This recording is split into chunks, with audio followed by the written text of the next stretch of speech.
முதுகுளத்தூர் சாம்பக்குளம் கிராமத்தில் ராமநாதபுரம் தொகுதி அதிமுக வேட்பாளர் ஜெயபெருமாளுடன் தொகுதி பொறுப்பாளரும் முன்னாள் அமைச்சருமான உதயகுமார் வாக்கு சேகரிப்பில் ஈடுபட்டு வருகிறார். இதுகுறித்த கூடுதல் விவரங்களை தருவதற்காக இணைகிறார் எமது செய்தியாளர் பாரிகார்த்திக். வணக்கம். விவரங்கள்.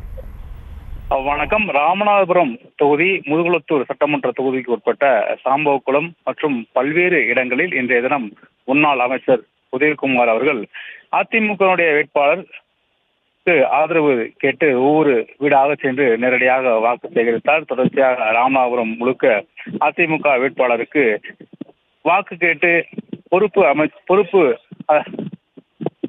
இந்த தினம் நாடாளுமன்ற தொகுதிய பொறுப்பாளராக அறிவிக்கப்பட்ட உதயகுமார் அவர்கள் ராமநாதபுரத்துக்கு உட்பட்ட பல்வேறு இடங்களில் பிரச்சாரத்தை மேற்கொண்டார். அதன் அடிப்படையில் சாம்பல்குளம் உள்ளிட்ட பல்வேறு கிராமங்களில் நேரடியாக சென்று பொதுமக்களை நேரில் சந்தித்து அவர்களிடம் குறைகளை கேட்டறிந்து அவர்களிடம் வாக்கு சேகரித்து வந்தார். குறிப்பாக பல்வேறு கிராமங்கள் இந்த மிளகாய் உற்பத்தி செய்கிற முக்கியமான ஒரு பங்காக இருக்கிறது. இந்த தொடர்ச்சியாக அந்த வேளாண்மை குறித்தும் அவர்களிடம் விலைக்கு கோரி போதுமான அளவுக்கு விளைச்சலுக்கான உறுதிமொழியும் அவர்களிடம் கொடுத்தார்கள். எனவே இது தொடர்பாக முதுகுளத்தூர் சுற்றி இருக்கக்கூடிய பல்வேறு கிராமங்களுக்கு சென்று அவர்களுக்கு அதிமுக வேட்பாளருக்கு வாக்கு சேகரித்து வருகிறார்கள். தொடர்ச்சியாக இன்று காலை முதலே கடும் வெயிலில் கூட இந்த வாக்கு சேகரிப்பு என்பது தொடர்ச்சியாக நடைபெற்று வருகிறது.